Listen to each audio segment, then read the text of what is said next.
Podcast. We'll be sitting down with a fresh guest each week. Someone who shares the same kayak fishing passion that runs through our veins. We're talking kayak anglers, kayak companies, lure experts. Heck, anyone who's got a story to tell about landing the big ones from a kayak. We're setting our sights on becoming the #1 kayak fishing podcast in the world. You'll get a chuckle, a grin, and hey, maybe even a belly laugh. Because we believe in the power of humor. But above all, we're here to educate and inspire. So, whether you're a seasoned kayak angler or just dipping your toes into this exhilarating world, join us on the Kayak Fishing Obsessed podcast. It's time to reel in adventure, camaraderie, and the joy of the catch. Here's your host, Darren Windle. What's up, you fish freaks? Welcome to episode number 132 of the one and only KFO show, Kayak Fishing Obsessed. Today's episode is actually one I've been looking forward to for a while because we're diving into something that every angler is obsessed with: lures. And not just buying them, not just hoarding them, but actually building them. So we're talking to Danny from Brazallo Custom Lures, a small batch lure company that's been quietly building a serious reputation for making baits designed to catch pressured bass in the real world. So we're getting the full story, how Brazalo started, how his baits are designed, and what goes into building a lure company from scratch. And of course, which baits you need to have tied on right now. Yeah. Wyatt, how you doing, man? Doing good. So I'll say this is going to be a buzzbait one. So I'm a huge buzzbait fan right now. Oh, yeah. Everybody thinks it's a little too cold, but no. Once it hits 55 degrees, start chucking it and go nuts. Oh, man. Well, I'm excited to hop into that. Before we get there into the juice of this, we got a new show sponsor. So that is going to be kayak. Sorry, I'm not feeling well tonight. Stay fast. Yeah, that company I started 2 weeks ago with Chad. Yeah, it's brought to you kayak fishing advanced safety training. Kayak fishing is one of the most rewarding ways to chase fish, but it comes with risk that most anglers never really train for. So KFAST was actually designed to change that. It's the first online safety certification designed specifically for kayak anglers, covering everything from gear to trip planning to self-rescue, emergency decision-making. You can take it at your own pace from anywhere. Head over to kfast.co and get certified today. Check that out. Wyatt, you just finished that up, didn't you? Yep. So I finished mine up last week, and it was pretty cool. Like I've been kayak fishing for years, but it still dropped some things that you don't really think of. It dropped a little hints about stuff. Like I know we talked about there was a piece in it about anchoring and tide and current and stuff like that. And that's one of the things that like resonated with me because I anchored one like years ago whenever I first started kayak fishing. I anchored in the tide, and I found out very quickly why you don't do that because I didn't have a knife on me at the time, and I had to improvise cutting that line because my kayak was starting to go under the water with the tide coming up. So I say for people who are just starting out, even people who've been fishing for years, it still has some interesting stuff in there. Yeah, and there's actually a lot of psychology to those who've been fishing for many years because when you do something with repetition, you almost feel like you almost feel like you're invincible. It's crazy. I've been writing the advanced curriculum, and there's a lot of psychology behind it. I was like, holy crap, this is why us anglers do this. We don't realize we're doing it, but a lot of us are doing it. So I'm on lesson 4 right now, and so we have 13. So we got a little ways to go, but that curriculum is coming along for those who took basic. Advanced is coming, and it's going to be freaking awesome. All right, Wyatt, we have Danny sitting over here in the green room, and I still want to see how your week was. I know you fished TKS. Let's go ahead and bring Danny out of the green room. Welcome to the show, brother. How you doing? What's up? I made it. You did make it. I like it. I've had guests not make it before. I was like, all right, here we go. It doesn't happen too often. I'm still at the shop. I've been here since 5 o'clock this morning, Bro. and my wife brought me dinner, and she's like, "Why didn't you come home and do this?" I said, "Babe, if I went home, I'm going to sit down on the couch because I'm still recuperating from traveling. Oh, yeah. I would have probably fell asleep." Game over. Gotta stay at work. The bright lights keep you awake. Yeah. So I've been stocking the shelves with all the stuff we brought back from the shows and all that kind of stuff. So I'm keeping busy. I do apologize if you hear my intro music in the background. I have a dance studio in the building next to me, and they get a little loud up here sometimes. So. All right. I'm just going to go with it. That sounds, I want it to happen now because it sounds awesome. Yeah. A little rave party tonight. Well, awesome. Well, Danny, thanks for coming on tonight. If you guys might recognize his face, I did a short or two because when I was at the Columbus Expo, that's where I met him. And when I did the interview, I was like, oh man, this guy's going to be perfect if I can get him on the podcast. Because just how he talked about buzz baits and the design, I was like, okay, that'll be a good show. Let's see if I can get a hold of him. And here he is. Thank you for your time. Absolutely. Danny, before we get into kind of the story, and I want to know the full story of Brazalo, I love hearing I started in my garage story as to what it is today. But Wyatt, this past week, you were down at the old Team Kayak Series. Is it down in Florida? Yeah. Florida again. Back to Florida. Back down to Harris Chain. How'd it go? So it was pretty fun. Harris Chain is obviously fishing very tough. If you watch the Elite Series, a couple weeks ago, they were struggling. We went out there, we were struggling. They had a 200-something boat tournament going on at that same time. But I went out there and I caught a ton of fish. I know I ended up fishing a popka, and if you've ever fished a popka, to get to some of the best spots, it's an hour and 15-minute run in my boat. Oh. So I'm sitting there for an hour and 15 minutes, 45 minutes. 45 minutes burn. Everyone else is catching fish. Yep. And I pull up to that spot, and it's a community hole. So there's 20 boats there, and I'm watching people catch like 6-pounders and like, yeah, screaming and all that. But I mean, I had a good time. I ended up playing, we ended up placing third. But hey, I mean, got in the money. Yep. Out the money. We got a little placard. Add it to the wall. Add it to the wall back there. I'll put it on the. Wyatt doesn't buy wallpaper. He just goes and wins first, second, and third in every tournament he fishes. So he just it's like team kayak series. It's an awesome format. If I can pimp it out a little bit. I believe did Kylie Short come second place? Second place. They signed up on Wednesday. And I don't believe they actually practiced. I'm pretty sure they did not actually even practice for it. He's got time to practice. So she is actually part of our team. Yeah. Oh, there we go. Yep. That's awesome. Yep. So, yeah.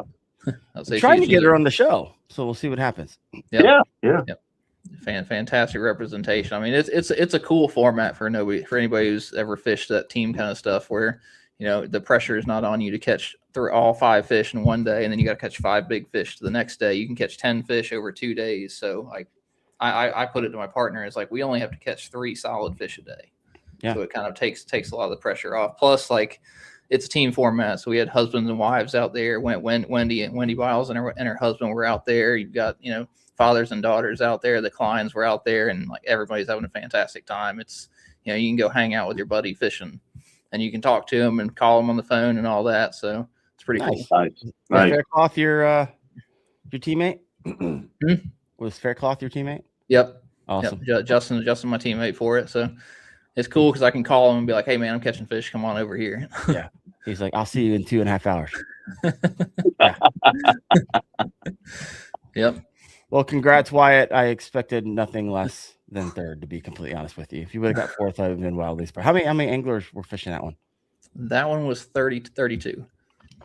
Yep. All right, so you guys, you're rocking 16 teams out there, plus 200 rando boats. Oh my gosh, I couldn't imagine. And to think of college series going on. And also a college series. It was a madhouse out there. Really? I I remember one time this past summer, I looked around on this very popular lake ground for bass fishing. I counted 17 vessels just by looking around me that I could see. It's not very. Some of you guys might be like, "Oh, that's nothing." Well, up here in Ohio, it's getting 5 or 6 boats on a lake is that's not very crowded. Half the fishermen in the state out there going out. Yeah, I believe it. Well, Danny, I want to start peeling back the layers of the onion on Brazalo. Saw you at Columbus Expo. I knew about you before then because let me see here. I got my hands on this guy. Oh, I'm running out of room on the wall. The Brazalo. This is the Pro Buzz, right? That is I believe that's the M1. Is it the M1? I don't remember. The M1 straight shank. There it is. Yeah. And I have a straight phenom shank bait right there. That is our beast buzz bait. Yeah, That is, there it is, folks. I know you guys can't see it, but he'll yeah, explain it in a that's our minute. M1. Yeah. And this is the Phenom frog on the back of it. But big fan. But I need to get my hands on some of the other ones that you got. So, before we go tactical, tell me the story, right? All right. Where do we want to start? Do we want to start the day I was on the lake and got lost the last of some jigs that I'd had for a long time, and the company wouldn't make them for me again? I won't name the company because they're very large. And I told my buddy, I was like, you know what, screw it, I'm going to start making my own jigs. And that's literally what Brazalo Custom Lure started as, is technically a jig company, because I did like everybody else. I had a little bitty shop behind my house that I kind of retrofitted to accommodate me. I've got a desk in here that I'm sitting at right now that is literally bigger than the workspace I was working out of. I was literally pouring, and then I'd clear all the stuff off to pour, and then I would get my fluid beds out, and I'd paint, and I had a little bitty tiny oven that one of my truck drivers gave me. Okay. And he gave it to me. That's what I baked all my heads in, and then I would tie them all like right there on a very small workspace, like 4 feet of bench, and that's all it was. You said one of your truck drivers. Yeah. I was in the trucking industry for about 25 years. And I worked for FedEx. I've worked for AAA Cooper. I've been pretty high up in the food chain on all that stuff. And my last deal was the operations manager for AAA Cooper on outbound. And then when this started going nuts, I was 45 years old, and I told my wife, I said, we struggled with it for a while because I was leaving a good job. And I said, well, I know I've been doing this long enough, and I hate to use this as a parachute, but if it doesn't work out, I can go back. I can go back into the industry, and I'll be just fine. I had that exact same conversation with my wife. Like, I know all those feelings that you just said. It's like, okay. Yeah. It's scary. It's still to this day scary. That was in 2021, and here we are going into 26. So the feeling never goes away, you're telling me? No. Oh my God. Well, I don't know. Like, I'm not sure what all you got your hands into, but when you start acquiring employees and lease payments, and it starts to get like, okay, so we got through this week. What about the next, taxes 50 to go? Yeah, that's what I've been dealing with. Yeah, it's a lot. It's a lot more than people realize. People think you just hop in front of the camera and go fishing every day. Yeah, that'd be amazing. That would be amazing. So you just decided, hey, I ran out of jigs. They're not gonna make any more. Yeah. So I ran out of that, and I'm kind of that classic. I was just working out of a shed in my backyard, and my buddy wanted to start. I gave him some of the jigs. He liked them, and I was just using do it mold stuff. I didn't, that's all I started out doing. Oh yeah. I started there. And next thing I know, I got other guys asking me at the boat ramps, and I started selling them out of my truck. It was like, just keep, like $3 a piece for baits, $3. That's a steal. Yeah, it was. And they were all rubber band at that. I was learning how to do all that, and a lot of the first flight baits were, it was an education process. So it worked great, and then, I started taking hacksaws and Dremels to molds, and, started making spinner baits and all kinds of stuff. And then the one thing I didn't have in my lineup was a buzz bait that made noise. And we worked on that one for a while, and, we came up with this bait, that was catching fish for us. And we were like, we weren't telling anybody about it, because we were just making it for ourselves. Right. And then I decided to start making a bunch of them. And when I tell you that I went to a show and I had 1,000 of these buzz baits made that were 100% hand built. 1,000. 1,000. And how long does it take a human? I don't even want to think about how long it took me to build 1,000 baits back then, because keep going. Wire, just the wire alone. We have custom wire forms now that we have bent for us that we buy. And then the baits are still hand built. It's still the nature of the beast with it because of how the bait itself. But I would buy my wire in coils. Yeah. So I'd have these huge, just massive, like 3-foot diameter coils of wire that I would stretch out across my neighborhood. I literally would go outside in the middle of the night, and it would go out of my backyard into my front yard, across the street into my neighbor's yard, and I'm literally in there cutting this wire. And then I would have to bend it. I would have to bend it all to get this shape out of it. And lots of blisters, lots of blood, lots of so that's where the bushwhacker was born, was kind of right back there. And it's still our flagship bait to this day.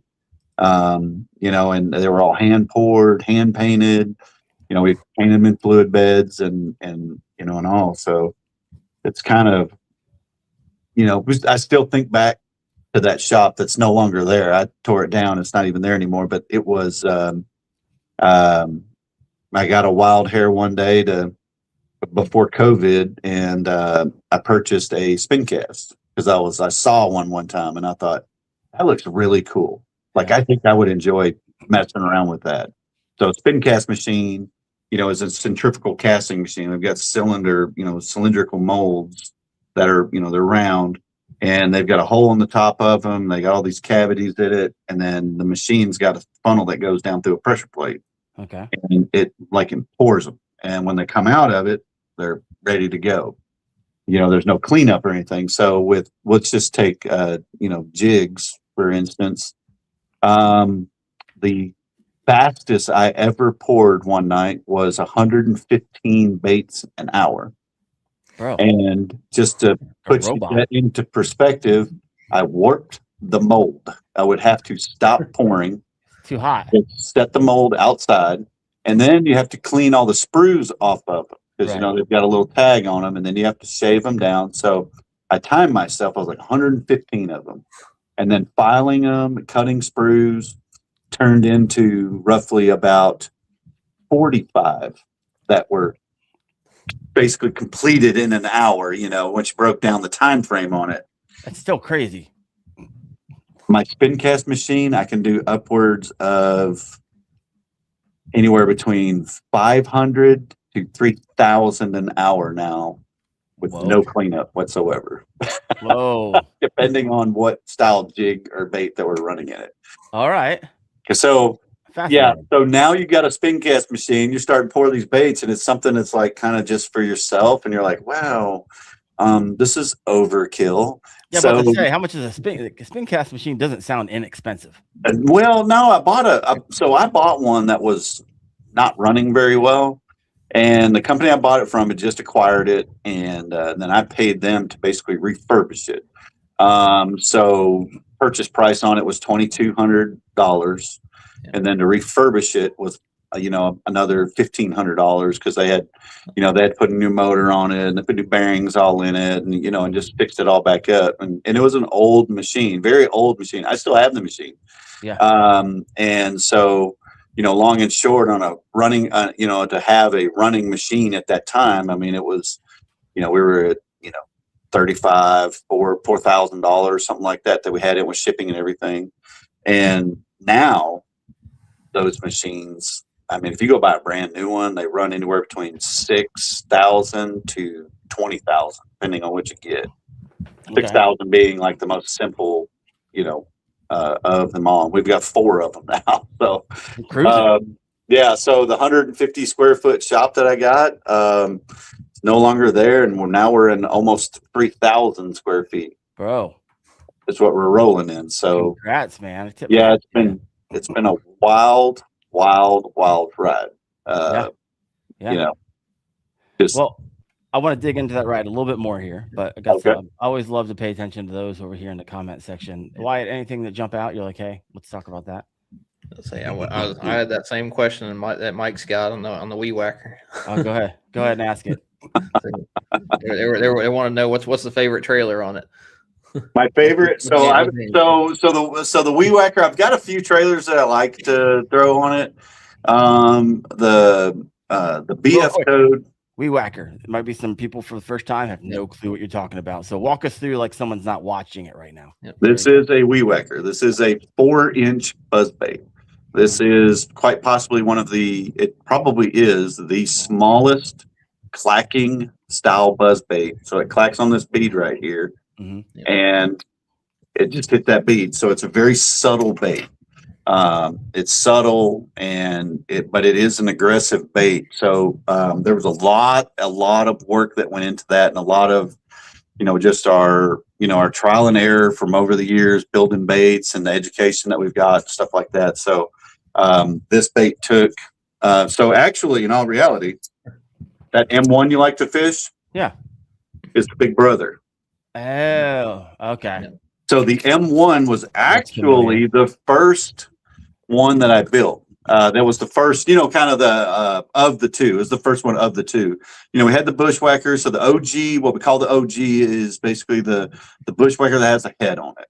Now the head's changed since the original one. We redesigned a head and made it, something completely different and to something to our likings.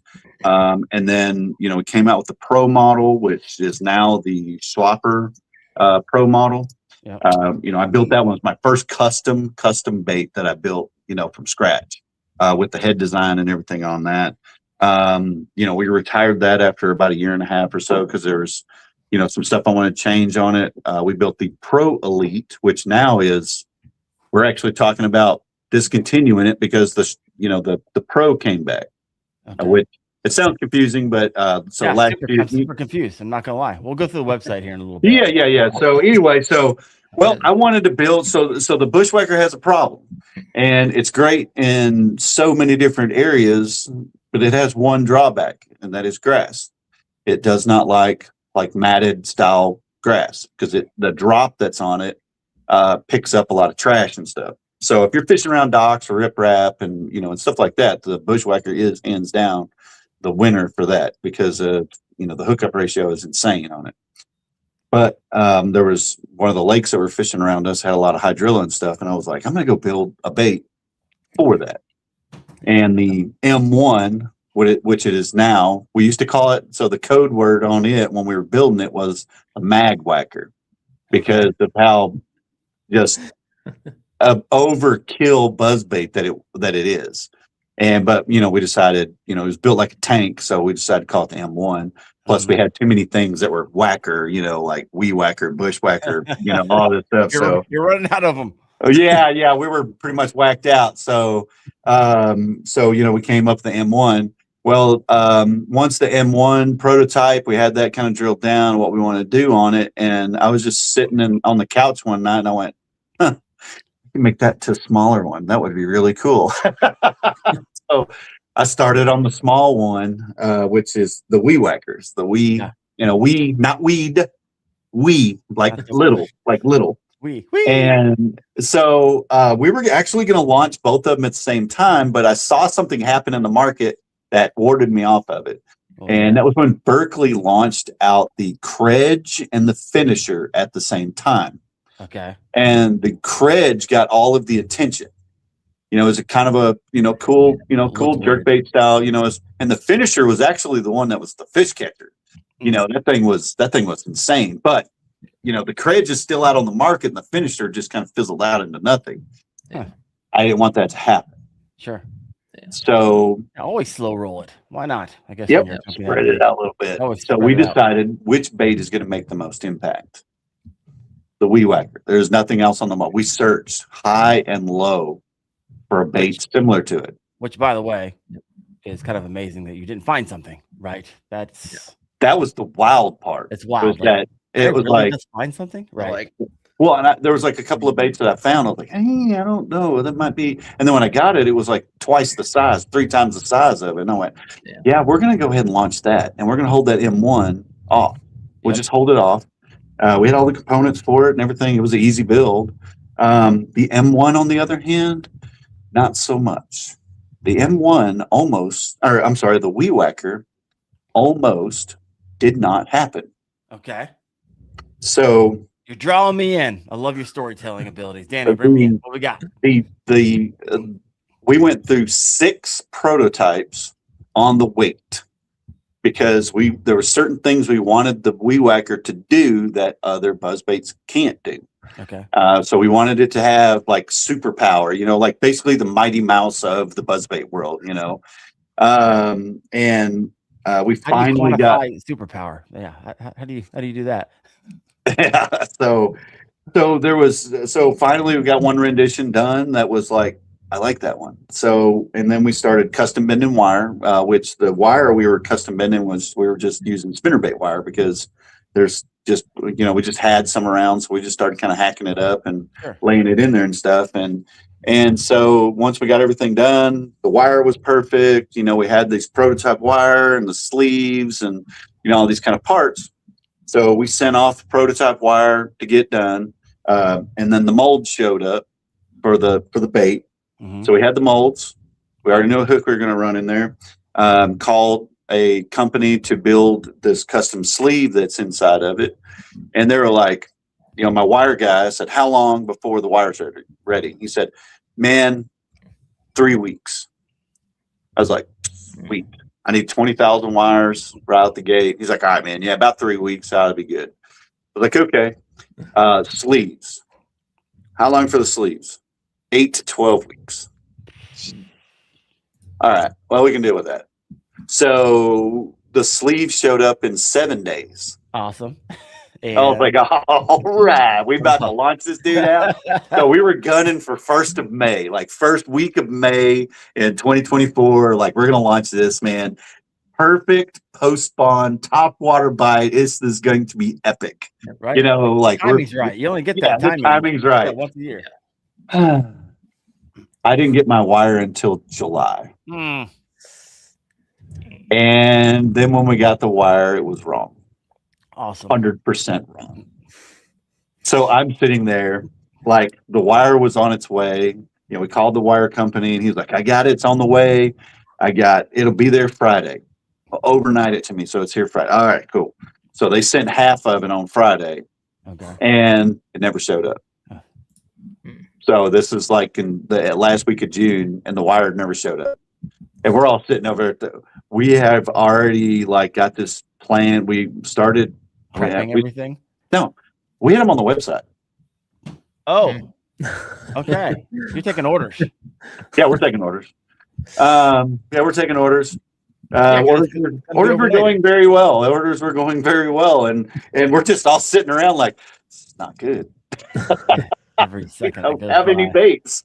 And then you got about 3 days for people to start writing you. Yeah. So what's going on? Monday comes along and the wire didn't show up on Monday. It was lost. The wire that we paid about $60 to get overnighted never showed up. And the wire that got mailed out on Friday showed up on Wednesday, along with the wire that was supposed to be there on Friday. Oh, wow. All right. We got it. We cracked it open. We threw it in there. We're like, yeah, all right, cool. Guy built the wire backwards. So the wire here on this side was supposed to be longer. Yeah. And the sleeve was supposed to sit on top of the head, crimp the head down, crimp the sleeve down, and this was supposed to be a shorter wire for the blade. Yeah, he flipped that around. So we had a short wire on this side and this long wire that went almost down to the hook point on this side. And I'm just, oh man, I was just like, I had to go stand outside and just like scream in silence kind of thing.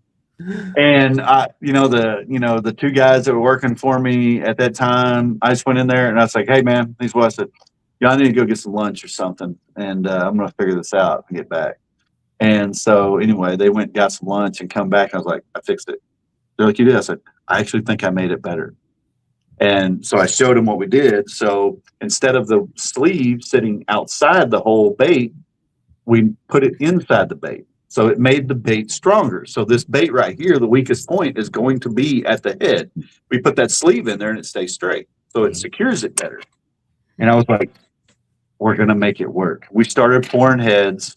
All was right with the world, and, everybody started getting this bait. And it's the biggest launch I've ever had on a bait because, we had Bass Geek was doing videos on it. We called all of these people on social media that were fishing ponds and creeks and all kinds of stuff. And we went so previous to that, I'll kind of rewind a little bit, the things we wanted the bait to do.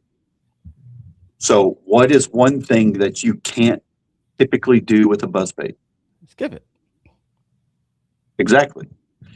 So I had video footage of this bait skipping it like 50 feet through buckbrush. Oh, come on. With a double-tailed grove on it. Oh, wow. So in March at Tulsa, I had that video footage on my phone. And I'm walking around talking to, a bunch of the pros that I've met over the years and stuff. And I was like, dude, I got something I want to show you. I think this is going to be huge. And they were like, what's that? And I was like, well, what's something you can't do with a buzzbait? Because obviously I'm known as a buzzbait guy. Yep. And they're like, well, you can't skip it. And I showed them that video. It went nuts at the Classic. There was pros dragging people around to come find me. Like, show them that video. And it's like, and, in the video, I skipped it, probably about 50 feet right past the stump. And in the video, a 4-pounder just annihilates it. Gosh, that's awesome. And I literally had shot the video a week before the Classic. And so it was like really cold. It was still kind of cool out. And we were catching them on that buzzbait. And so we had that big hype right then too. So yeah, it was, the Weed Whacker still today is our number one selling buzzbait now. Dude, this is crazy because essentially you created it by accident. Absolutely. It was never, I had no intentions of building it. No. And I was just like, I think I'm going to do that. I think a little bitty one would be really cool, and well, I'm talking the mistake of the wire. Like you wouldn't have bent it in the way. Yeah. It didn't come incorrect. So you just, wow, that's crazy. Yeah. And we haven't changed it. We're not going to change it. No, you shouldn't. No. So we have a new version of it coming out. All right, here we go. And really quick, before you launch into that new version, we are 35 minutes in. We were hitting 120 live at one point. Yeah. We're like 90 right now. If you have not yet done so, please hit the like button. And something I don't ask very often is please go rate the show, right? If you love it, getting value out of it, go over there, rate it on Apple, wherever you're listening to your podcast at. Yeah. Back to Danny. Danny, you're upgrading the Weed Whacker. What do you got? I don't know if I'll call it an upgrade because it's kind of hard to upgrade something that turned out perfect. I guess we'll let the anglers determine whether or not. So I've had a lot of requests. So a lot of people call me and they'll ask me, "Can you put a skirt on it? Will you tie a skirt on it?" Okay. I did not build that to put a skirt on this. This thing has literally got a head on it for a plastic bait. Which, by the way, favorite is a BF toad, or I actually run horny toads on them on that little bait. Okay. So you're talking about a half-ounce frog. That was the question. So the half-ounce frog. I run creature baits on it. We've run swim baits. We've actually run spunk sheds, pintail spunk sheds on it. So the world is your oyster. Just make sure you don't run anything that has a lot of salt in it. So probably the best skipping is going to be the BF toad or the tack toad from Tactical Fish Co. And then basically the menace.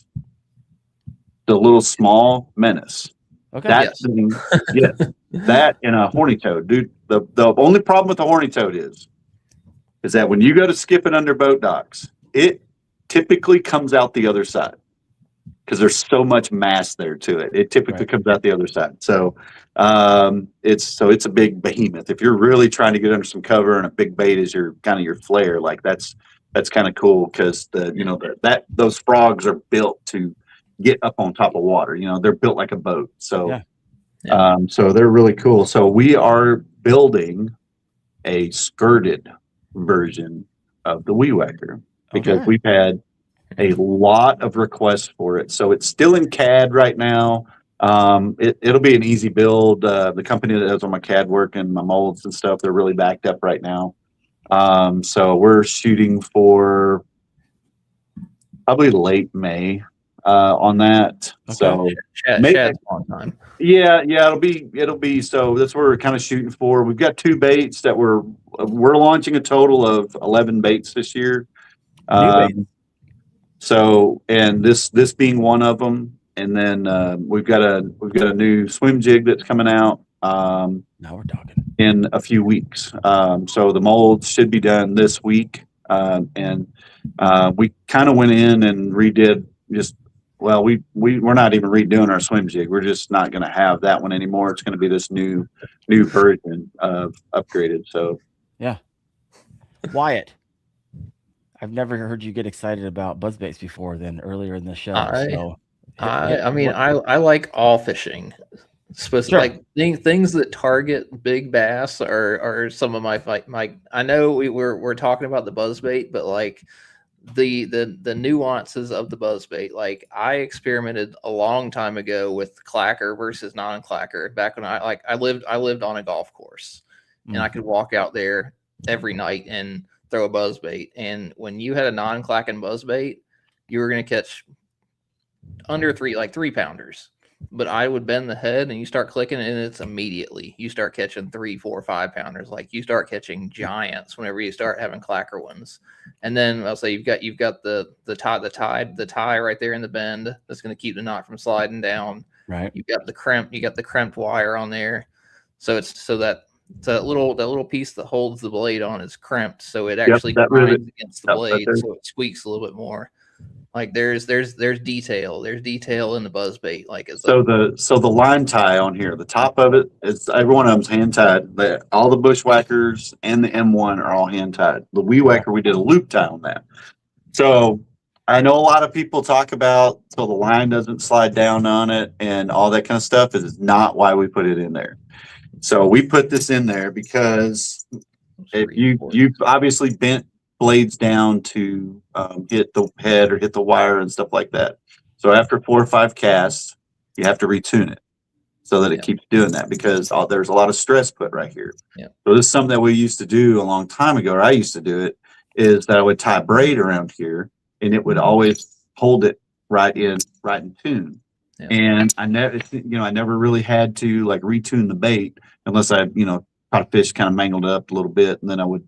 So that's something that I did for myself because the first ones that we built were not tied, and every so often, every 4 to 6 casts, I was having to retune it. Well, that was the weakest point of the bait. They would always snap right there because it's just like a coat hanger. You're just bending it in and out, and it would break.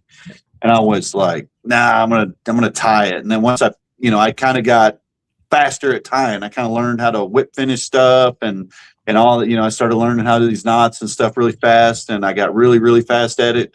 And I was like, this is the way. This is what we're doing. And so it's twofold. It keeps this in tune. Yeah. And your line doesn't slide down or anything. But it also, so there's no flex in this bait. There's no flex right here in this bait. So when you set the hook on it, it drives all that power straight down to the hook. So that way there's there's no give in that bait. So I actually tell people to lighten the rod up just a smidge, get a little tip in that rod a little bit. Cause you'll actually miss fish if you put too much rod on it. Yeah. So no, go ahead, Wyatt. What you got? Are you a braid or a fluoro or a mono buzzbait guy? So on my big buzz baits, I'm all braid. I'm a 40 to 50 pound braid. The M1, I'll throw it on 65 because I tend to throw it where you should probably throw a hollow body frog, and I'll throw that thing in there because we've had them drag it down in some stuff, man. We've had them drag it down in some stuff, and you hit them and you got to get them out. So the M1 has a much heavier wire and a bigger hook on it and stuff, so it can handle going through a lot of grass. So I know up in Ohio and stuff, there's a lot of grass and a lot of lakes and stuff. So. And plus those toothy critters that y'all got floating around in the water up there. We have some. Most of them are rivers, but we got a few lakes around here. Yeah. So and then on the weed whacker, it's fluoro. I like fluoro pretty much on that because it's lower stretch than what mono is. and it's a little more manageable at that bait. So that bait's only 3/16 of an ounce weight on it. Oh, you can hear it, can't you? I hear it now. I hear the party. Yeah, in the dude. background. I see you bouncing over there. I can see Wyatt over here, like he's kind of smiling. So yeah, I think it's Usher. I think it's Usher. Oh, there you go. So all I hear is a beat. Doom, doom. yeah, doom, they were doom. banging on the wall a while ago. I have no idea what's going on over there. So That's amazing. apologize. I will apologize for that. Yeah, I almost moved a while ago so I could go into one of the other offices, but I was like, screw it. I'll be in there like messing around with something, and y'all will be like, come on. They should be done here in a few minutes. So You're fine, man. You're fine. Keep going. anyway, when you put a plastic on the weed whacker, it weighs a half ounce.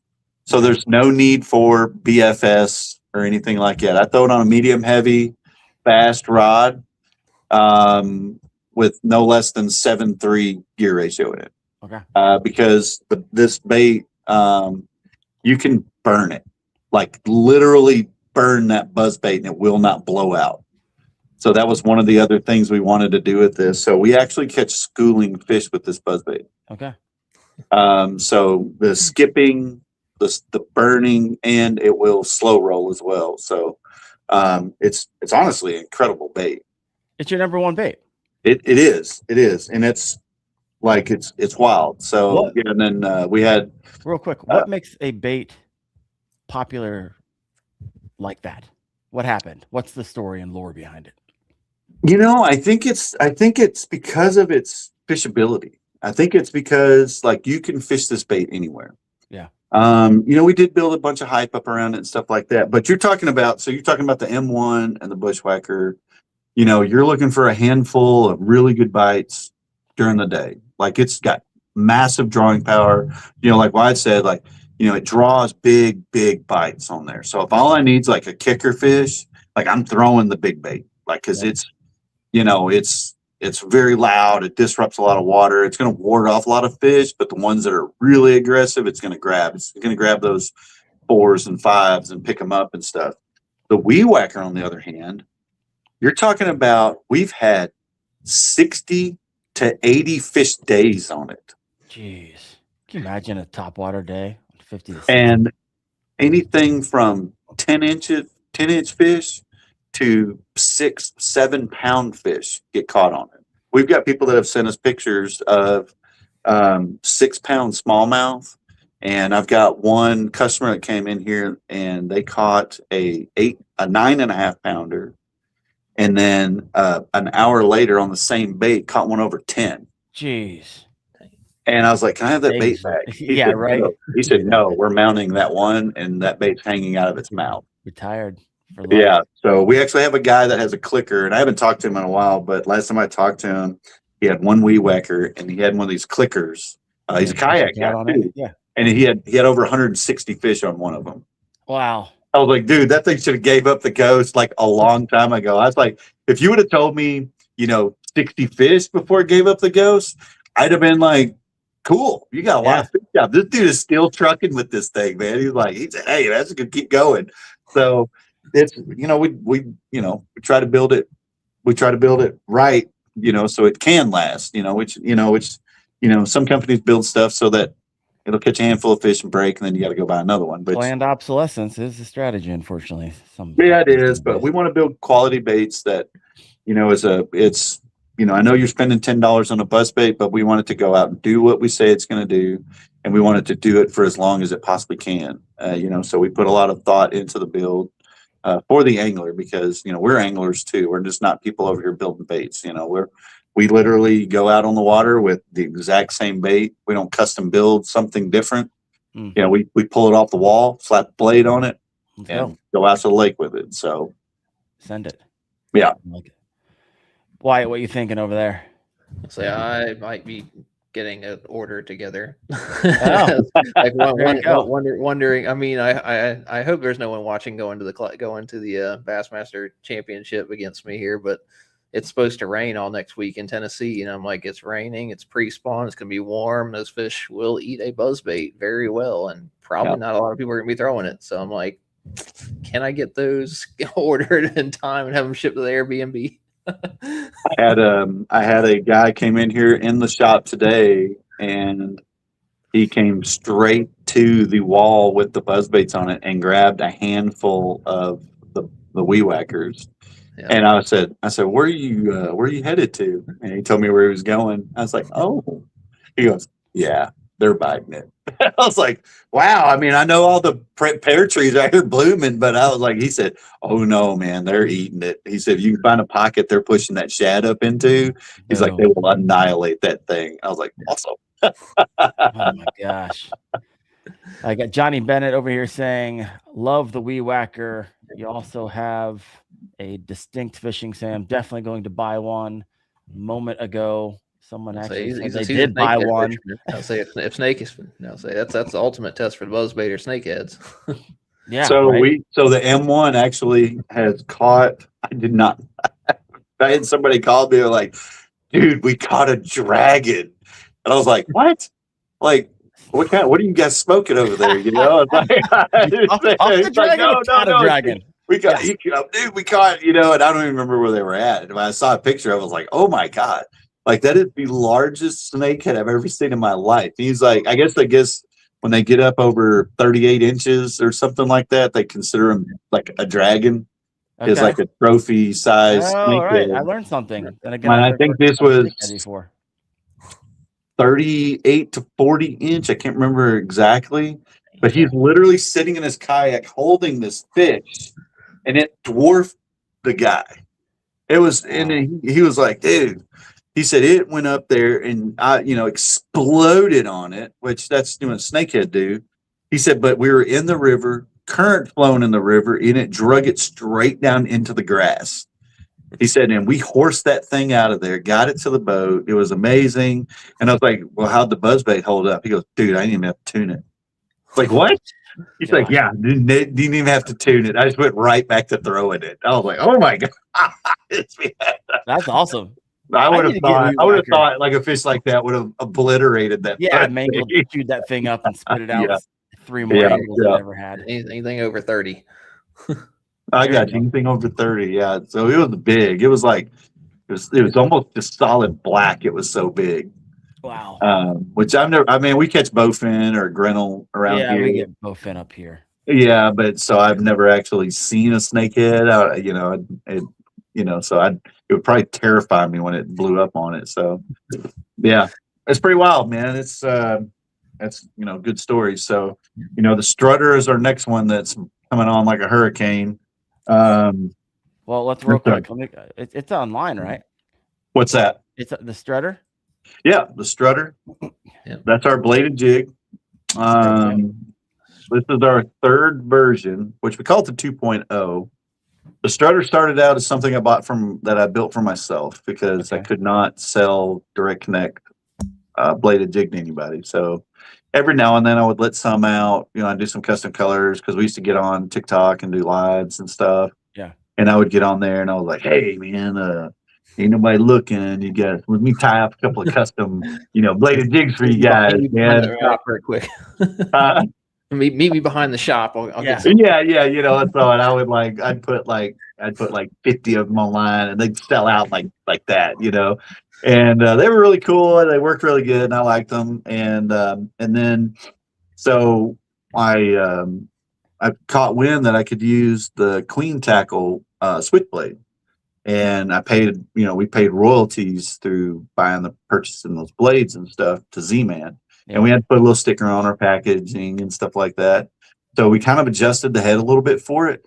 And it was really cool. So if you guys have any of those, I still got some left in the shop, but these things made the craziest noise going through the water. They almost, I don't want to use the word whistled coming through the water, but the chattering noise that they made was very high frequency. And they didn't hunt very well, but boy, they smacked that head because of the way that blade was built, and it was crazy. And they caught fish really well. The problem is that there was a lot of components to that blade, and every now and then you'd have one that would fail. That was kind of out of our control a little bit. And then I knew the patent was coming up in 24. So we took when the patent came up, We kind of left it alone for a little bit, and then I was like, you know what, screw it, let's just go in there and build this thing. And we went in and redesigned the whole bait. All the weights are stamped in the heads, so you know what size you're picking up. We built the keeper up like really good, put a different hook in it. And so we use the same hook that goes into the bushwhacker, because we know that hook is, good, solid, can take a lot of force and stuff. But there was a specific thing we wanted out of this bait. I did not care if the blade hit the head. What I wanted was hunting action. And I wanted it to be like the most novice thing, because like with other brands out there, when you're working that bait, they might hunt just a smidge, but you got to pop your rod or pop the reel handle to make it dart off to the side. That is what gets bites. That thing can make all the noise in the world, and it will, chances are it's not going to get near as many bites as one that's darting and dancing around. It doesn't look like it's making a straight line through the water. So with the right trailer, these things can jump almost a foot off track. What? Yeah. Wow. And especially the 3/8. The 3/8 goes wild. It goes ham out there. You can put a smaller trailer on it. So we actually have 3.5-inch spunk sheds in stock that if we really want some really heavy hunting action, we put the 3.5-inch spunk shed on this thing, and it goes crazy all over the place. Typically we put 4.5 on there. I don't like paddle tails or craws on them because it takes away from the action of the bait. So I just use straight tail baits on it. But we achieved it very well. And a lot of it, we just had to we moved the eyelet around, and, we kind of positioned the head different, stuff like that. So we went through a couple of renditions of that. Then we relaunched it, it came out and it sold pretty good and all that. And then some pros started getting their hands on it. And then things started escalating a little bit. So, yeah, it's really cool. We're really proud of it. It's legit. Wyatt, have you ever fished one, strutter? No, I haven't. Is today the first time you've heard of the strutter? Yeah. So I did see it on there. I love it. Everyone else is no longer listening to the podcast. They're all just like searching. Let me look. Yeah, I was going to say, let me look at the website. I saw a couple say put in orders. Seen a couple people. Mine's in the cart stage right now. Still going through. So funny. What do you think about the website? We just got done with that the first of the year. We completely redid it at the first of the year. So I think we did a really good job with it. So we've got a really good team of folks this year. I was almost said guys, but we have a gal that's on our team. She's I don't not see her. Huh? She's not represented on the homepage. Well, You're in trouble. It was one of those. She's got some sponsors that I didn't want to ruffle any feathers or anything like that. But so we sent her. She throws our buzz baits and stuff. Which I stumbled across her. She tagged me in a video on TikTok. Okay. And I went and watched the video. I was like, oh, that's cool, And then I was in one of her lives because she used to go live all the time, walking around the ponds. Down around Orlando. And she was talking about her bait, but she saw me in there and she was like, hey, my bait is almost wore out. And she was catching like toads on that thing. Yeah. So I messaged her. I was like, hey, give me your address. I'll shoot you some baits, I appreciate the shout out, on that and shout out on live and stuff. And so we keep hooking her up and she keeps throwing it. She's got the M1s now, and so kind of curious to see how much she's about to wreck shop with those things. So I like it. Wyatt, what's in your cart? I've got a bunch of M1s and a bunch of the Wee Whackers, and different blade colors right now. Danny, what should be in his cart that's not in it? Why the copper? Why the because you don't see the different blade colors too often in a lot of manufacturers. But so I'm the guy that throws the weird stuff, in the world. in the world of gold, silver, and black buzzbait blades, it's okay to be weird. That's why we have the odd stuff up there. So copper's kind of a thing from Texas, because I grew up in Texas, and copper's kind of a thing down there. And it was either black or copper. I never threw gold blade on anything until Arkansas. So I got up here to Arkansas, and it's a thing up here. It's we actually have one lake where, I mean, pretty much, if you're not throwing a black buzzbait with a gold blade on it, you can just hang it up. It's not going to happen for you. If you go to the lake that's right down the road from it, no bueno. It doesn't work. You got to throw like a silver or something else. It's not going to work. So I like the weird. I like to offer the things that everybody else doesn't. So we keep the custom in the custom lures. It's just like our strutters. If you go to our strutters and you go to the regular ones, not the custom, but the regular ones, you can go order a green pumpkin strutter, and you can put a gold blade on it, or you can order it with a silver blade or a green pumpkin blade or something like that. You can literally order, kind of custom build your own bait. And the same thing goes for the buzz baits. You can go over to our standard buzz bait section over there, where the skirted buzz bait, and it's just a run of the mill, it's just a regular buzz bait, but you can get a black skirt or a brim colored skirt with any color blade that we offer on there. We offer, like 5 or 6 different color blades on there. So, I mean, you can get a black buzz bait with a white blade on it if you want to. Still custom. I like it. It's custom, and it's very appealing to people, and I like that aspect of it. And it's just, just being able to offer something that nobody else is doing, so that was something when we built the website.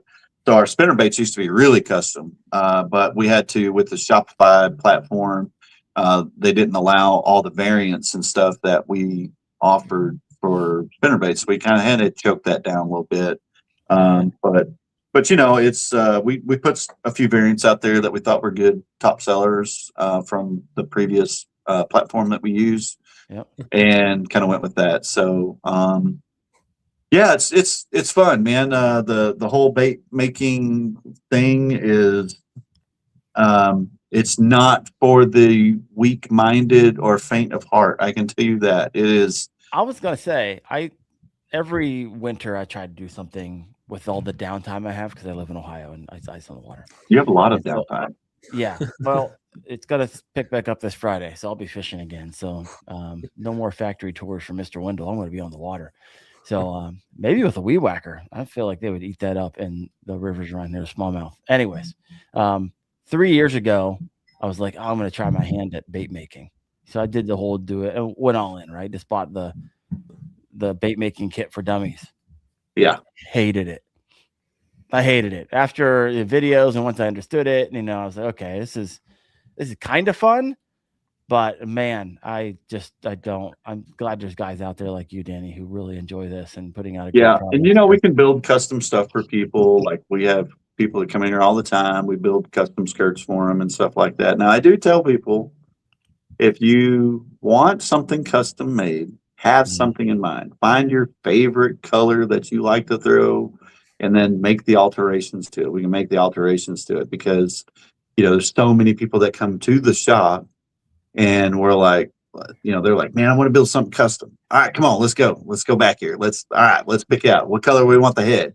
I don't know what colors you got. Then we take them back to the paint room. They're like, there's like 50 different colors of paint back there, and big buckets and stuff. And they're like, all right, well, what about green pumpkin? All right, yeah, it'd be good, or black, all right, but that's cool. I was like, all right, then we get the heads all, done up and stuff, and then we bring them there. All right, what do we want to start with? I want something green. All right, what color green? What do you mean, what color green? Well, I want green pumpkin. I was like, do you want dark green pumpkin? Do you want green pumpkin with gold flake? Do you want it with copper flake? Do you want it like green pumpkin candy? Do you want, like, here's all the green. It's all over here. And they're just like, well, here, let's do something, and it's typically, when we get done with it, it's something that we already offer on the website. Right. There you go. So it's kind of entertaining to build, like have people come over sometimes, and then there's a lot of people that know exactly what they want. There's a lot of people that know exactly what they want, but yeah, it's fun. It's monotonous. We've had people that have come to work for us. We had one guy that came to work for us for one day. One day. And he called me the next day. He was like, "Hey man." I was like, "What?" He goes, "Yeah, I don't know if I can do that." I was like, "What?" He goes, "I literally did not move out of that spot for 6 hours." Yeah. I was like, "Well, yeah." He's like, "I kind of thought bait making was going to be cool, going to be fun." Well, it is. No, it's not. Yeah. Like, I get it, man. I get it. It's like, man, it's almost like there's some days you'd rather put a screwdriver through your ear. It's just kind of one of those days. So, but it's still fun. Being in the industry and the people that I've met, and the relationships and the friends that I've made, and and stuff. It's like, I don't know, man. It's like it's all worth it. And I've always wanted, I was that guy I was actually talking about this Sunday night with a friend of mine on my way home from South Carolina. I was like, I was like a lot of the folks, like a lot of these kids that I see out there, and I'm 50 years old now. So when I was in my mid-20s, like I wanted to chase after being a pro angler. I was beating my local lakes up. I was winning some stuff, and I was just like, man, I've got it, man. I can catch fish. Like, and that's the main deal. It's like you can find them and you can catch them. That's the main deal. I was like, I can do it. And I went and looked at a boat, and it was a pro's boat. It was a nitro, and it only had like 12 hours on it. And I drew up the paperwork. I said, well, I'll be back down next week. I was in Shreveport, Louisiana. I said, I'll be back next week, man. We're going to do this thing. And I already knew kind of like the avenues that I had to go, fishing media bass, and then fishing Mr. Bass, Arkansas. And then I'd work my way up through the ranks, and then, kind of do the thing. Well, FedEx called me because I was working part-time for them. And that was my only job that time. I actually had quit my full-time job and was just going to work my part-time job, which was 5 days a week, but I didn't have to go until 4 in the evening. So they gave me all day to be on the water. And I see the logic. Yep. And it would take me 30 minutes to get off the water and to work. And then I could go home, plug the boat up, and then go back in the morning, and just, because there's no replacement for time on the water. And FedEx, they called me and they're like, hey, we need you to come in for an interview if you'd like. I was like, well, I already work there. They're like, no, we got a job that we want to offer you. So they offered me a manager's position. And I was like, oh no, I have to make a life decision. This sucks. So I was married and stuff, and we talked about it, and I was like, I'm just going to take the job. Oh no. I'm going to take the job. It's like, it was more money than I'd ever made before. And so that's how I got to Little Rock. I moved from Texarkana, Texas. I've been to Texarkana before. Yeah, the twin. Yeah, there it is. Yeah, it's at the courthouse, at the post office. You can stand in both states at the same time. Yep. Yeah, and so that's how I got to Little Rock. I moved up here to Little Rock, and never bought the boat. I had a duck boat. That's what I was fishing out of and stuff. And I ended up sold the boat because I was working, like 16 hours a day, 5 days a week for many years.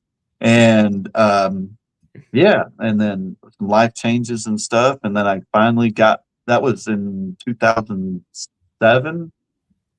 And then I moved to Little Rock. And then I did not start fishing again until sometime in 2015.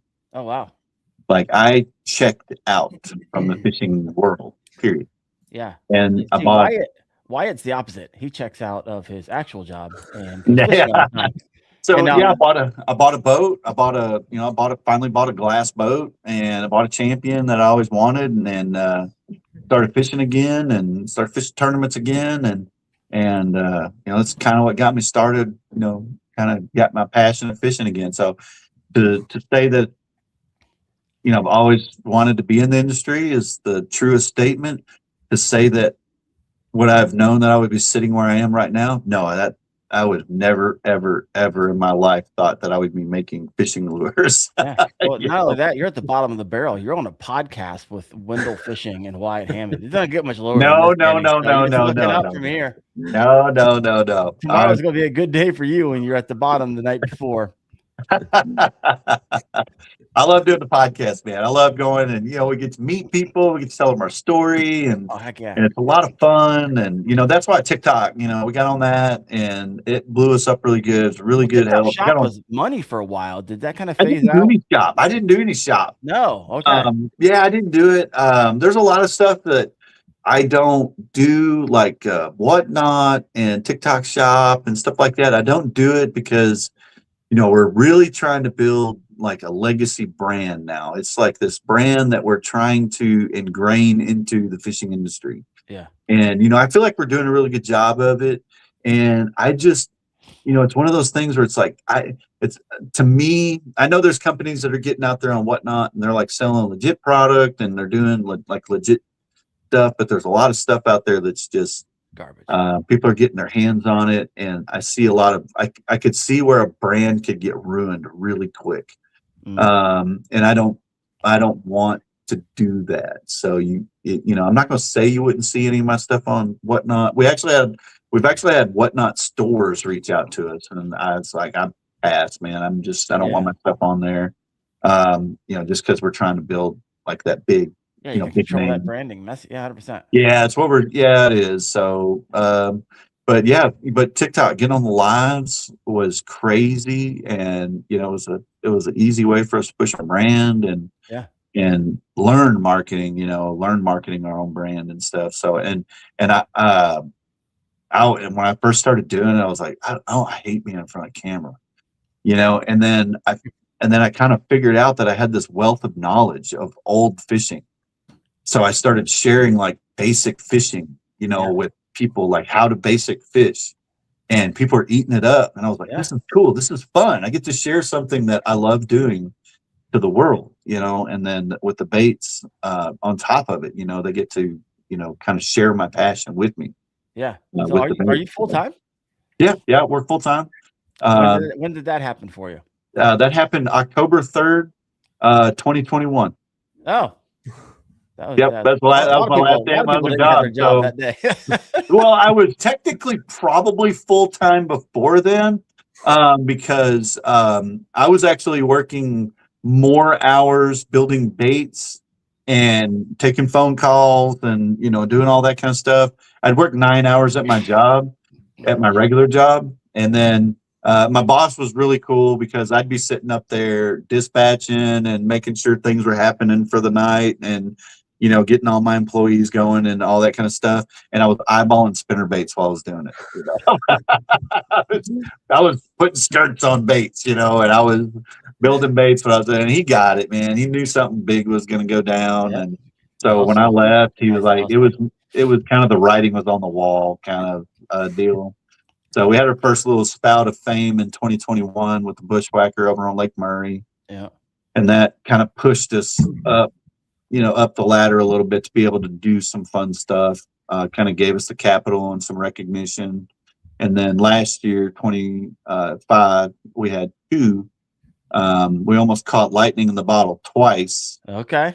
Patch Slopper was the first one over on Sabine. So we've got the bushwhacker has a blue trophy under it. And then over at the Bass Pro Tour over on Saginaw Bay, the Wee Whacker was showing out. So there was between 80 and 90 pounds a day being caught on a Wee Whacker. Wow. We really thought that tournament was about to be won on it. And then third place. All right. So we were the second losers. But the bait got in the gallery. The bait got in the gallery. And that's kind of one of those things where it's like, that's all I needed. That's all I needed was that bait in the gallery. So hopefully, hopefully that's, we'll have more of that happen. Murray and Saginaw Bay on the schedule this year. So if you want to tell us what those were. So All I can tell you is go back to 2021 on Murray, and then last year's Saginaw Bay. It was. Wyatt's literally going to do that. You know that, right? I know he will. Yeah, He will yeah. watch 8 hours of film twice. It was really, dude. It's so cool to see the baits. Like, I mean, obviously, it's going to be cool to see your product out there being used, right? But I mean, to see the domination that was happening with it was just like one of those you're like, God, I could have never imagined that to happen. It's like, the bait, the weed whacker was never put down. I mean, it was just one right after the other. Dudes just weighing in, 2.5, 3.5 pounders left and right. And I was like, good night, man. That is so cool. So walk me through, and I'm always curious when I talk to people in the industry, and I've talked to some lure makers before, and some of the stories they told me what happens kind of behind the scenes. A lot of competition in that space. And so do you have any frustrations with the kind of fishing lure industry in general, or if you could change anything about it, what would it be? I wish there was more honesty. Okay, walk that out for me. Thinks if somebody wins on his bait and they say it's their sponsors or something. Well, not necessarily that. I'm talking from a lure maker's perspective. Mm-hmm. There's, I have no beef with anybody. There's stuff out there that I see that I really chuckle about. There's one right now that's on that I saw on TikTok that has me laughing. And the deeper you get into these industries, you start to learn the ins and outs of things, and then you start to see where people are buying things and stuff like that. So we see baits or bait companies that pop up, and they're not even American companies. It's like literally stuff off of overseas websites and stuff that's being pushed in the States, and it's those companies from overseas are pushing it and they're branding it as an American made bait, and it's not. So, and I've seen branding stuff that's very deceiving and stuff like that. And I know it's all, we're pretty transparent on what we do, and we're honest about what we do. We say it's built right here in Arkansas. It's built right here in Arkansas, so yep. We fly the American flag on our packaging, and I wish it would help the industry a lot more if things like Pat happened more to small bait makers. Ever since like what happened? I'm sorry, I was Pat Slopper. When he was on camera and he genuinely talked about the bait. And he was like, it's made by Brazallo Custom Lures. It's one of my favorite buzz baits. Hey, he's like, let's do something. And by golly, we did. We did everything in our power to bring him on board. And because he's a great guy, he's a genuine, just a good human being, and I wish, because I know it happens, it happens. People, across the, on this, are looking at, there's people that are sponsored by other companies. I understand they want to mess with their money and stuff like that, but if there's an opportunity for them to throw a small company a bone, then that would be cool to see it more often. Yeah. If they're throwing XYZ bait, don't just pick up, we've seen it be like really obvious on camera where it's like, oh, he said he was throwing that. Yeah, I'm not sure about that. Yeah, he was not. He was not. But just the honesty all the way around. I guess that's what I would like to see more of it. I mean, you're always going to see quarreling between bait companies, and this person doesn't like this person, but I don't let that get litigious? I don't let that faze me. And we don't have any beef with anybody. We hope everybody's successful, and we try and pump other companies up. We work with a lot of other companies, and if there's another company out there that makes the same products I do, and they call me up on the phone, guess what? I'm going to answer that phone. I'm going to chit chat with them. I'll have a conversation with them. We'll talk. We'll talk shop and stuff like that. I mean, we have our own groove that we run, and we're going to stay in that groove, and we're going to do what we do. You know, we're not going to let those, you know, we're not going to let trends phase us, or we're not going to, you know, let that stuff kind of slow us down. We're not going to change our game for anybody. We build buzz baits and we build power fishing lures, and by golly, that's what we're going to keep doing. You know. All right. Got some fun comments over here in the comment section. I think you just got another order. That's 4. I think I've just tracked for people saying that they've ordered. Wyatt still has it. Sheet over there. Wyatt still has his in the cart, and the more we talk, I'm waiting for us to tell what everybody's winning on. Yeah. So let's go a little tactical. I can't believe we're already at 1 hour and 16. You're awesome guest, Danny. We have pushing almost 100 people live right now. If you have not yet done so, hit that like button. Help get this thing some yardage after it's all said and done. All right, so let's hop into tactical real quick. I got a question for Wyatt because you might have added more stuff to your cart. Wyatt, what's in your cart? I was looking at the custom strutters. I'm gonna have to put some of those together because wait till tomorrow afternoon because I'm still uploading them.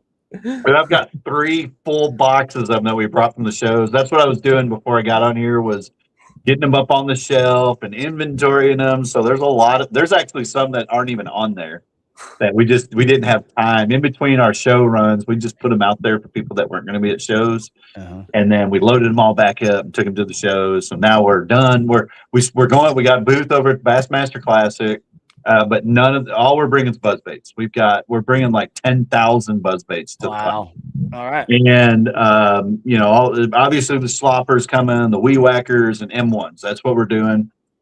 So the strutters are going back on the website. You know, all the custom colors. Man, we've got I don't even know how many custom colored jigs that we did for the shows. I have a box that basically everybody that picks it up, there's a solid grunt that comes out of when they pick it up. It is just a box of steel and lead. You know? Yep. That sounds so right. Yeah, give me till about lunch tomorrow. I'll have it all up there, and then we'll get it shipped out to your Airbnb for you. You're about to get some blue trophies under your lures if Wyatt starts slinging them. That's for dang sure. As you can I'm down, man. I'm down. Let's do it, man. You know, just look at that camera and say Brazalo. Let's do something. There you go. Wyatt, what else is in your cart? Let's see. I know I was looking at some of the crankbaits that were on there, but I know jigs. I saw some rubber in some of the jigs. So kind of. There's a little bit in there. Yeah. Rubbers. I love fishing with rubber jigs, but boy, they're not any fun to tie. They're just not any fun. So we just don't do too many of them. We'll do some personal stuff and like some rubber stuff, but People come in your shop often. Just want something custom, like, and is that a different price than? No, hey, I need you to modify this or that. You're like, no, we'll make same price. We ask people if they call us to do custom stuff that we do a dozen run. Obviously, if you're coming, if you're coming in to a favorite color of yours that that you're going to be successful with, and it's your color, you don't have a problem. Back when we started, we did custom colors for people, and they would order like 1 jig or 2 jigs, and that was okay. It's like whatever. I was just having fun with it. I had no idea we'd be going, doing this with it. Right. So it was fun to us. And so now it's more of a, let's get serious about it, man. I mean, if you just want 1 jig, just get one off the shelf. If you want you want your own custom jig, then we're charging the same amount of money as we would charge for a regular jig. We're not going to upcharge you or anything like that. But hey, man, just I think that's awesome. Get you a dozen of them. That way, when you break that one off, I mean, you got 11 more to go. Yeah. Pass them out to your buddies. Make some trades. Do some trades. Yeah. Like yeah. So what's not in Wyatt's cart that should be in his carts right now?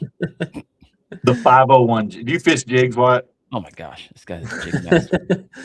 Dude, the 501. Every single one behind me. The 501 jig. Okay. So of all of my jigs, that is my pride and joy. So I'm not going to use the word copy in this segment. Inspire. So I was inspired There you go. by a JDM jig. And even though I was here making, and this has been recent, I found a JDM jig that I loved. You want to talk of this most compact, it had a 2/0 hook in it, this weird weed guard in it. That thing would go through so much cover. And I throw jigs in there where people would be just terrified to throw something. You and Wyatt, Thing the would only come two. out of it. And it, even with a 2/0 hook in it, was a little tiny jig. And we were catching toads with it. And here I was over here. I don't even know. I can't even make it make sense in my brain right now. But I'm over here paying $13 a piece for whatever I could get my hands on. I didn't even care what color they were because I'd Oh, reskirt. really? All right. And then one day it dawned on me. I was like, "You idiot! Make your own." So I did. I sat down and we sketched out. And I had a buddy of mine. He was a kayak angler. He makes glide baits and swim baits now and stuff. Okay.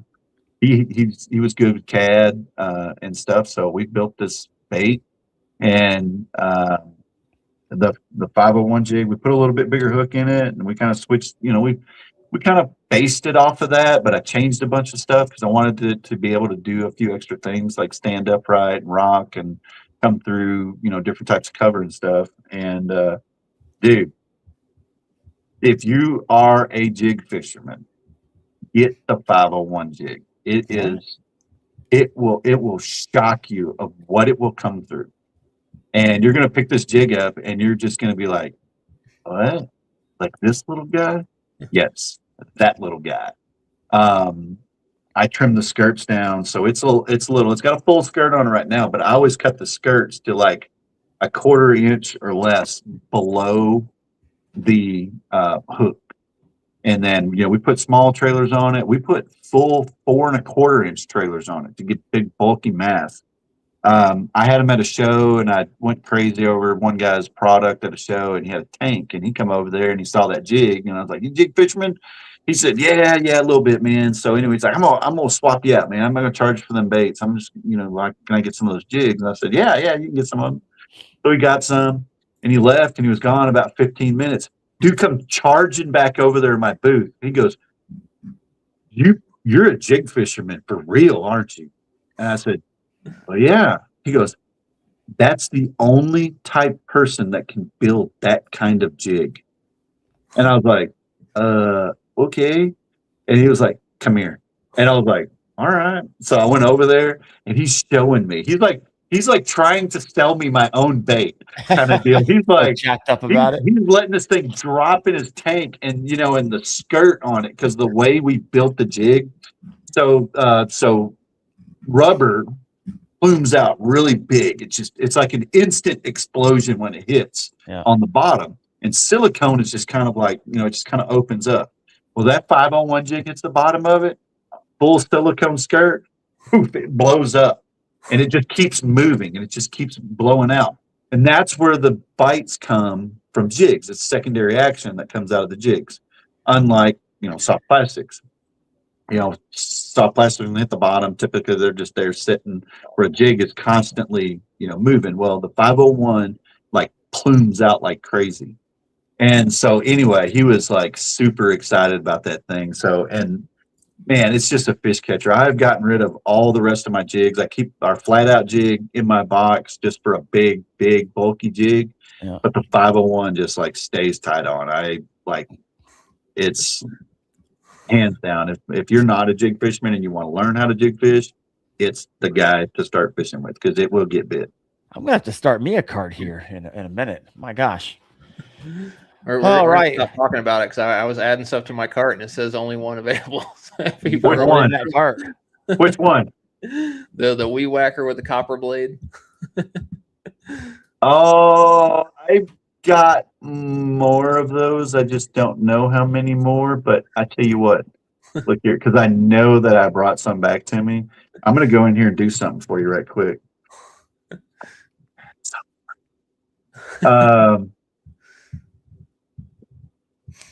Here, I'm gonna add I'm just going to go ahead and add like 10 for you because I know. Oh, do you look at the Tequila Rose one? So there is a new one. Let's see. So the Tequila Rose is it was a goof up. The Tequila Rose is a goof up. So I filled out the form wrong to get these blades, these gold blades anodized. Right. And don't ask me. We still laugh about it to this day. That was 2,000 blades that I sent to go get anodized in gold. And for some odd reason, this jackleg over here wrote bright copper on the work order form and sent it off. No, didn't even. And anyway, these blades come back in. I went, oh, somebody screwed up. And so I called her, and I called up there at the place, and I was like, hey, so these were supposed to be gold. She goes, no, they weren't. I've got your work order form right here. So she faxes it back to me and went, well, crap. Yep. So then we got it, and I was like, what the hell am I going to do with all these weird copper blades? And then we put it on the bait, and we started looking at it. I was like, you know what? I kind of like it. I think I kind of like it for the new copper. So we call it the Tequila Rose. It's a new copper one. So once the copper goes away, the Tequila Rose will be it'll be the mainstay that takes over it. But the anodized blades have this completely different sound than plated or just plain aluminum or whatever. It's just an aluminum blade that they anodize. I don't know what happens during the dyeing and the electromagnetic field, the Mr. Doom kind of area that they're floating through, but they get hard. The aluminum gets really like firm is the word, I guess. All right. And so yeah, it's really cool. So the Tequila Rose is going to be the new copper. And then once the copper is gone, it's gone. It'll be non-existent anymore. The plated copper. Plus the plated copper blades got really, really, really expensive. All right, interesting. Yeah, so whenever I order, gold blades like the plated blades, they always send me a quote. So it's like, oh, okay, that's how much it's going to cost. Like I had an option to negotiate with you, but anyway, they send us a quote. Hey, it's good. Hey, I need a quote on 5,000 copper, 5,000 gold, and black nickel. They send me a breakdown that I still have it saved. They sent me a breakdown for it, and it says black nickel this much, gold plated this much, copper more than gold. It didn't even have a price on it. Just said more than gold. More than gold. Just know it's going to be up there somewhere. I was like, this is a side. Yeah. Oh my gosh. Well, folks, if you haven't done so, we have 100 live right now. Please hit that like button. Wyatt, I'm going to hand it over to you here in a second to ask all the questions because you got tournaments coming up. You're probably like, hey, I got some more questions here. Real quick, I got a comment in the comment section. Hoover and Yak Bass were having a conversation, but he mentioned something saying the KBF website's fire, by the way. That's because I don't know if it's live yet or he's just testing it, but KBF is going to have a new website. It's live. It's live. It's freaking sick. Head over at kayakbassfishing.com right now and check this out. I did the review earlier today, and Chad's been working on it a while. It is just leaps and bounds more easy to understand, I believe. And so sick. Go check that out. It's pretty awesome. All right. The last few questions here. We're going to be landing this plane. So if you have a question and you're listening in for Danny or for Wyatt or myself, go ahead and throw that in the comment section. Wyatt, what do you got, brother? So we rolled through pretty much all the questions that I have. I mean, somebody's put so much thought. Like you put as much thought in these buzz baits as I do with all the stuff that I mess around with, just sitting there agonizing over every tiny little detail. You've probably gone and experimented with the wire size thickness to make sure that you get the right squeak and everything. Yep. So just know that whenever we put a bait out, we don't just put something together and just throw it out there. Typically these baits that we've put out have been in our hands for no less than 1 year.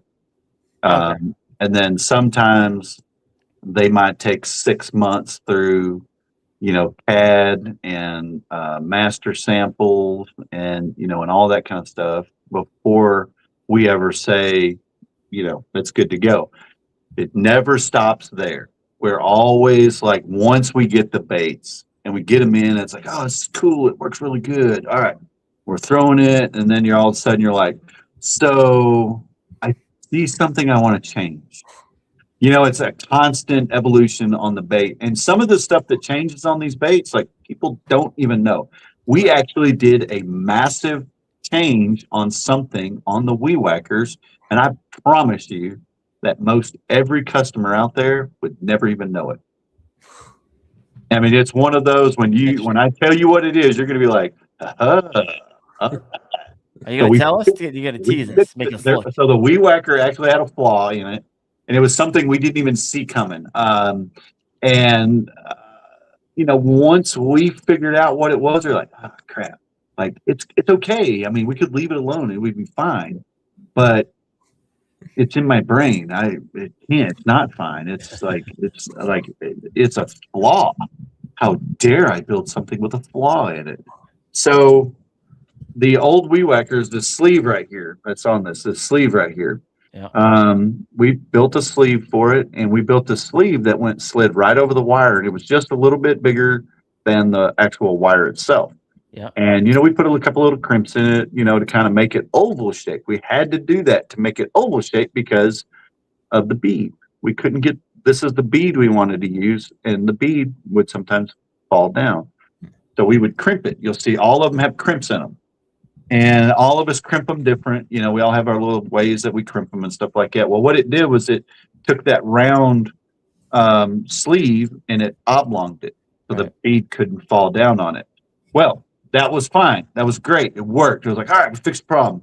And anyway, we started going. Well, the problem that we did not anticipate, I'm going to show you on the M1. So this bead spins. It's like a bearing. So it moves free. Well, the weed whacker is just like that. So this blade's constantly hitting it. This thing's constantly spinning on this ovaled sleeve that we've got on there. So you can only imagine what is happening. It is basically drilling itself through the bead, or the bead is drilling itself on top of that sleeve. So eventually, some of them, if you made it we're going all the way through. That sleeve was going all the way through the bead, and the bead would fall down against the head. That's a lot of revolutions. And I was like, that ain't gonna work. No. So we put a bigger sleeve on it. So what this did was that the sleeve was big enough that we had to go in and adjust the mold, make the head a little bit bigger to accommodate for this larger sleeve, because the sleeve would poke out the bottom. So we had to put a little bit extra, down here. We shaved a little bit off the top and off the keepers and stuff to keep the weight right on here. But this lead now pours up into the sleeve. Yeah. So it makes the connection twice as strong as it was before. So most people would never even notice that we changed that on the bait. There'd be a handful of those tackle junkies out there that would notice it and be like, oh, look, that's good. They fixed that. But the mass market would be like, oh, well, I didn't think anything was wrong with my bait. So whatever. Getting better. So it's just little stuff like that, and hooks. We look at different hooks, and then the wire, and then, just all kinds of stuff goes into, like perfecting our craft and making the bait the best that it possibly can be. So just like this new swim jig that we've got coming out, we fish with the prototypes. Like I actually went in last year and built the bait. We built the bait through CAD, and then had prototypes made of it. And then we got like a half a dozen prototypes, and we fished with them all last summer and all the way into the fall. We fished with them, and then we finally came in. We made one more adjustment to it, and January 1st, we pulled the trigger on it. So, and we should have the molds next week, and we'll start pouring it. So super excited about it. It's like we righted a lot of wrongs with our swim jig. And so this one's going to be an absolute beast. We're going to have, actually, it's going to it's going to have two versions. It's going to have a braid version and a standard version. So we're actually going to offer one with a big, massive, like braid style hook in it. Only a handful of colors in that one because, and then the other one will have, about 10, 12 colors in it. So, I feel confident that when we put a bait out, that it's legit, like it's going to work. Tested. I can put 100% confidence behind it that it's actually going to do what I say it's going to do. Because I don't want to lie to a customer and just put a piece of junk out and be like, "Oh yeah, man, it's the greatest thing in the world." Knowing in the back of my mind, like I go to sleep at night. I'm like, "Oh my god, I'm gonna totally lie to those people." I can't do that. It's just not my nature to do that. So I'm. No, I hear you. Yeah. Last question for you, since this is a good show. I appreciate it. So break out your crystal ball. I always love asking this question. Where do you see Brazalo in a couple years, 5 years from now? Like, what's your dreams, your aspirations, your hopes for it? I don't, we've come a long way, obviously, from where we started. I don't see a ceiling for us, like cap out, like where we just reach this point where I don't know. I had zero plans of launching any new baits this year. I got 13. We got 11 baits we're launching out this year. Like I didn't even realize it was that many. And then, I come back from the show yesterday and I look over at the whiteboard in the shop and there's all the baits are listed on the shop. And Tim's one of the guys who works for me. He's like, I just couldn't keep up anymore. So I just started writing crap down. So like every time you would say something, I would just go write it down. And I looked at the list and went, crap. Like, I don't know. Like my brain just like comes up with stuff and it's like, that works. And there's stuff, there was actually more on the docket to get built. And then I was like, yeah, I don't know about that one. I don't know if that one's going to move the needle. I might build it for myself or something, Right. So I will say this. We're going to keep designing and building new product because in the grand scheme of things, that is what I enjoy most.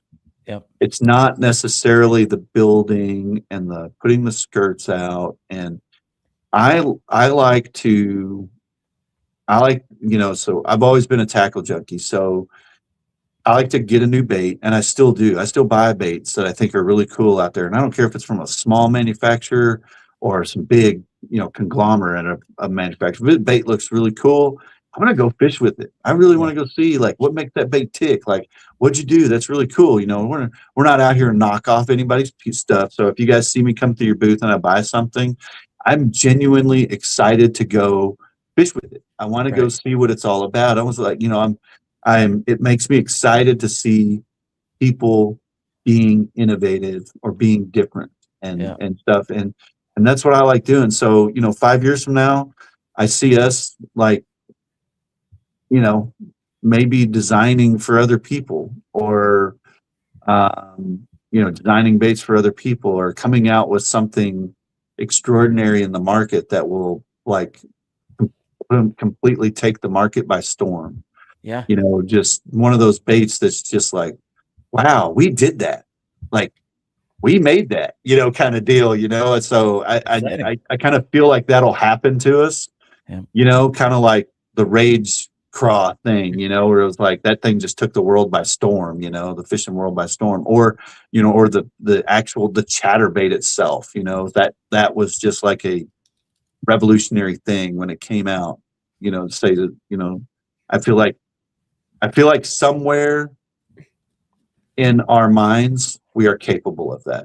So I think in 5 years that's probably where we'll be. 100%, man. I love it. Well, congrats on the success. I know that a lot of times when people hear about a bait company, like, oh man, what's it like to be an overnight success? And you just kind of chuckle, right? It's like, no, it's not. No. I can tell you right now, it's not an overnight thing. You know, it's patience, perseverance. You know, like a lot of.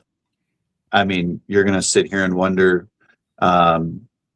You're gonna wonder why you're doing it sometimes. So I'll just go ahead and tell everybody. I really haven't told anybody, but May 16th of last year, we were trying to make a decision if we wanted to keep doing this. Yeah. My lease was up at the end of July, and I was mentally struggling with the bait industry and with you know, kind of where we were going. We didn't really have a path. And I was talking to my buddy Tyler Ward on the phone, and he was pushing me. He was like, "Don't do it, man. Don't." Just like, I was like, "Dude, I'm just kind of tired, man. I'm just like, I don't know. There's easier things to do out there than this. It's like just trying to crack the code where, you know, it's 2 years from where I really wanted to be, and I'm not there yet. I'm just like, I don't know how to get there." And then May 18th, 2 days later, my name is getting like blasted all over Bassmaster Live, you know, and I was like, well, I don't know if that's fate or some gift from God or whatever, but like, okay, I think this is what we're supposed to be doing. Then we're like, let's go. I feel like the world you live in is the same world I live in with YouTube, right? You're like, oh man, it's tired, grinding away. Then all of a sudden you wake up and you're like, what in the world? Why is this video taking off? And it kind of helps reset, but that's wild. So to all the bait makers out there that may be watching or that are going to watch this or whatever, work hard, be patient, come up with something of your own uniqueness, and have faith in it, and have faith in what you're doing, and you know, and it'll work. It'll do it. Just don't give up. Just keep pushing. I love it. Good word. Got some people in the comment section. One says, Wham the Hammer is live again. Well, he's live again because the second question is Wyatt the co-host now? Yes, he is the co-host now. Has been since the beginning of the year. So you're going to be pleasantly surprised every show you hop on. So I love having Wyatt on the show. And Danny, appreciate you. Love hearing the story. Man. That was a sick show tonight. So I'll be out there, hopefully getting a lot more eyeballs on it when it's all said and done. Wyatt, any last thoughts?